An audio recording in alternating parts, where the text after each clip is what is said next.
A bowstring under maximum tension holds back hundreds of pounds of potential energy. It vibrates violently, hovering right at the threshold of release. When that tension is finally unleashed in the climax of Homer's Odyssey, it results in a mass slaughter inside a sealed dining hall. Men scramble over overturned tables, shielding themselves with furniture as heavy arrows strike through the enclosed space. Opposite the panic stands the executioner. His posture is rigid and perfectly vertical as he pulls the string back to his ear. To a modern observer, the slaughter of the suitors looks like a brutal revenge fantasy, the actions of a violent man settling a personal score. However, the ancient Greeks viewed this massacre as an alignment of specific philosophical forces. Understanding this scene requires looking past the mythology to the specific social and psychological laws governing this violence. This slaughter represents the exact moment two foundational structures of classical thought collide. The first is the external, socio-religious law known as xenia. On one side, xenia operates as an outward expanding network of social obligations. On the other is the internal human drive, modeled historically as an inward compressing schematic of tension vectors.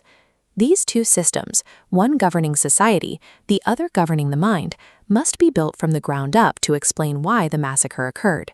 By mapping the breakdown of the social network, we can see why the internal tension of the bow was required to restore it. Focus shifts to the targets of the slaughter, the suitors. Xenia translates to guest friendship, but it functioned as a rigid, sacred survival mechanic in the ancient world. Because travel was dangerous, Xenia established a mandatory system of reciprocity.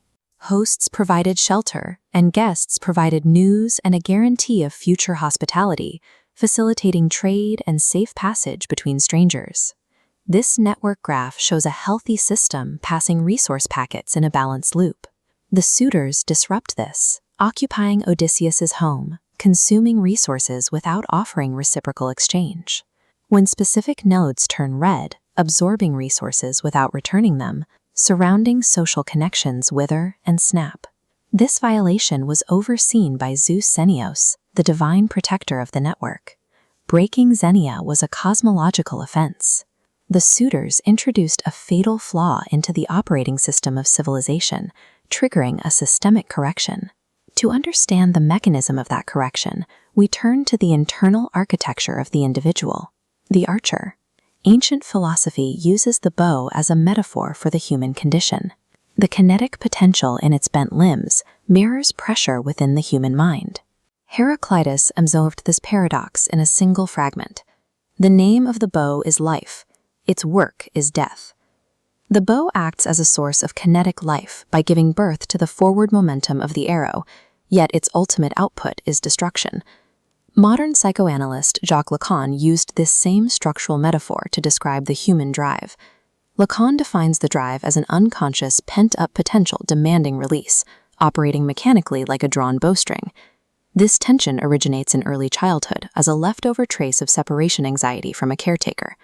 This schematic maps that psychological pressure onto the tightening lines of the weapon. Human motivation is fueled by this stored internal tension, which aggressively seeks a target to strike. Directing this massive amount of stored psychological tension requires a specific type of discipline. Global traditions recognize archery as a practice of spiritual inwardness. The archer must achieve supreme balance and stillness before the release. Before aiming, the archer must neutralize their own karmic knots, the internal character flaws that make a person structurally brittle under pressure. Aristotle's philosophy grounds this discipline in the physical reality of the shot. Aristotle defined archery as an eternal compromise. No one simply wills a perfect hit. One must take into account external variables, like wind, which are outside of one's control. This self-aware compromise stands in contrast to the psychological profile of the suitors. The suitors are defined by narcissism. They fail to recognize their own limitations or correct their behavior, assuming their consumption of others has no consequence.